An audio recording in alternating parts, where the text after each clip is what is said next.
She's a resident artist in Broken Hill now, and entered the Desert Equinox 2021 and won, which was fantastic. Verity, how are you? Good, thank you. Good. How are you? Great. So we're really interested to hear a little bit about you, Verity. Wonderful. Where did you come from? What brought you here? Well, it began at Christmas 2 years ago, and my grandpa who's also a painter, and spends many months of the year out in the outback and painting the stories that he experiences. It was, one Christmas he was just miserable, and I was like, what's wrong with you? And he's like, my darling's in trouble. And I actually didn't even know what that meant. But then obviously looked into it, and he was about to go on a trip, and I was like speaking to my dad, and I was like, go and get me an invite with Gam, because no one ever goes with him. He's a real lone ranger, like a real bushy from way back. And anyway, scored an invite. So it was just me and my grandpa, and we went on a painting trip, and he introduced me to the Barker, and I fell in love, and with the river, the people, the outback in general. And then we're in Wilcannia, and we're probably about 3.5 weeks in, and his car just blows up, and it can't stop. He can't turn it off, so he had to, he's like, right, he's nearly 90 as well. He's like, right, I'm just going to drive straight back to Castlemaine, which is where he is from. Without stopping. Can't fill for nothing, like he's just got to go straight back. And I was like, what should I do? Because at that point, I'm like deep in it, you know, we haven't like spoken to many people. We've just been us in the bush, and it's just been real cathartic. I was ready to go, and he was like, you should go check out Broken Hill. I love Broken Hill. Go to Broken Hill, go look in the gallery, you'll love it. And I was like, okay. So then went to Broken Hill, and then I rolled in, and I think Susan was one of the very first people that I met, and got a residency that day, and then the rest is history.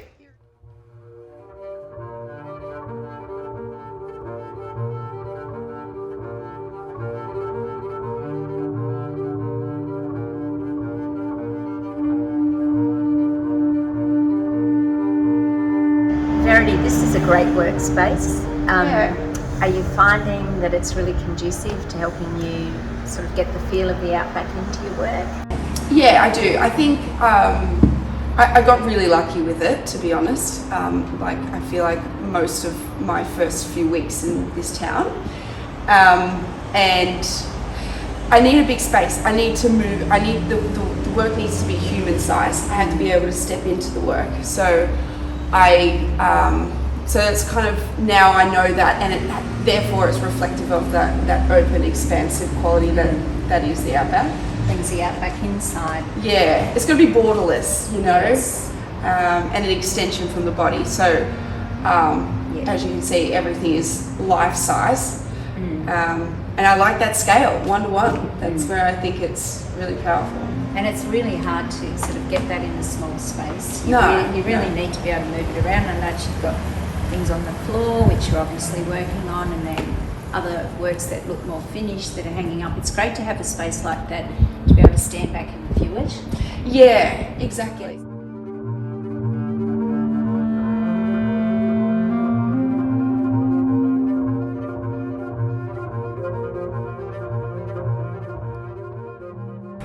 And from looking at your work, I feel that just the outback really influences your style as well as your subject matter. Before this, I was so much more interested in people. But it wasn't until I started, you know, my grandpa and I would have dinner in the bush at night with river red gums who would join us for dinner, and they honestly were like part of our conversations. And I guess there's this really human creature-like quality in those trees that actually was the transition between human and the natural and the landscape. Like, I've got some yarns with a few station owners, and whenever, because a lot of these are obviously on private property, they're like really special river red gums, and we privatize so many rivers that people can't access them. So I've been talking to some of the station owners and getting them excited, and they always give me little texts when they go past a really beautiful one and let me go and have a little draw, which is very cool. Walking, yarning, marking, they're all the fundamentals of storytelling, I think. And if your story is a big part of your work, then it's that triangulation that I'm interested in working in, so yeah. I have a word for that. I call it slow art. Beautiful. Yeah. Yeah. I mean, just slow everything, actually. Yeah, that's it. Yeah. Slow flowers, slow food, everything. Slow it down, everyone. Slow movement. Yeah. If we can get my mind to slow down too, that would be good.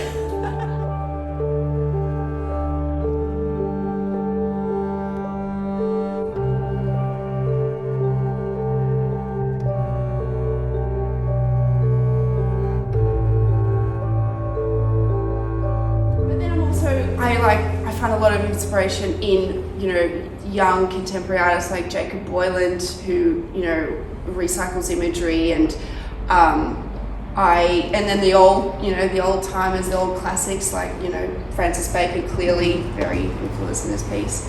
But I come from a family of artists, and so I was really lucky to grow up with, surrounded by paintings and stories and sculptures with, beautiful narratives behind those. So, yeah, I was actually with my grandpa last week, and there's this one painting he has, it's extraordinary, and the colour of the dirt. It's a very dusty place. I forget what country it's from, but it's two fellas looking back at the viewer and kind of asking, "What are you doing here?"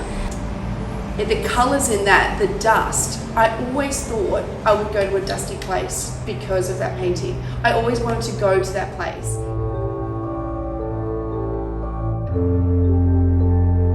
I'm lucky enough to work with Fiona Foley, who's one of my supervisors in my PhD. The way that she brings the true Australian history to the foreground is really important work, to be honest, and it really opens up a whole new avenue for creative fields within academia, and that's something I also really respect. So.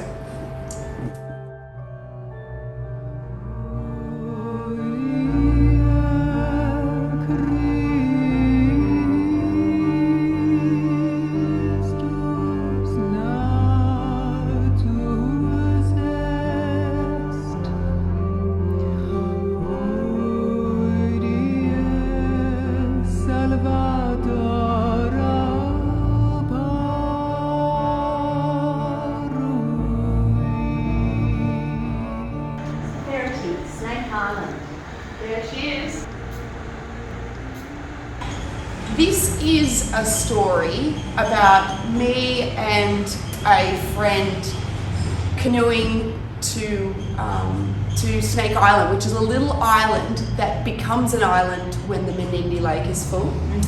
And somebody had put fences between the vegetation and the water that was rising, and I guess to protect it, privatize it, whatever their purposes was, I don't know, but there were two cows that were obviously left in the space between that fence and when the lake was dry, and so they got marooned on this little strip of sand between the vegetation, which is what they needed to keep them alive, and the water, which they couldn't swim, and it's a pretty devastating painting, to be honest. There looks to be a human element in there as well, the leg in the foreground. Yeah. It looks quite human-like.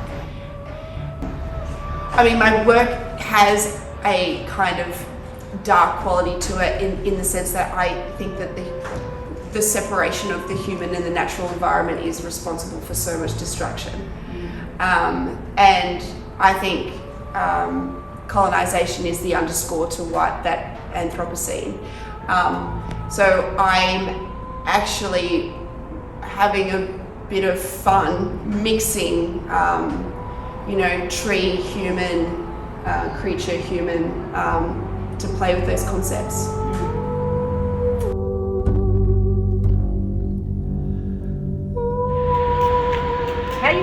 Broken Hill as a town? Yeah, I love it. I mean, one of the things that attracted me to the town was that it's the cross section of community. Right. The public space here is exciting. Like there's this one toilet block around the corner, which is I like hang out in front of it. It's like it's so fun. With the architecture background, like I just think those spaces are so valuable to communities. I wasn't. I don't know. I don't really know what I was expecting, but I mean, I knew there'd be some old buildings, but to be able to work out of one is pretty. I'm pretty lucky, I suppose. Yeah. And then there's of course the slag heap. Who doesn't love that? Who doesn't love this? I mean, that's what we're all here for. There she is. I think the thing is about mining is that, you know, this is something that is actually happening and it's right there in front of your eyes. What I really hate is when we try and hide all of our, you know, not so environmentally friendly. Our dirty laundry. Exactly. And it's like, I think there's something really interesting about it being right there in front of your face and it's part of the urban landscape is the excess material from what we mine. And it's really honest, that's it. That's what we've done. So it's right in front of your face.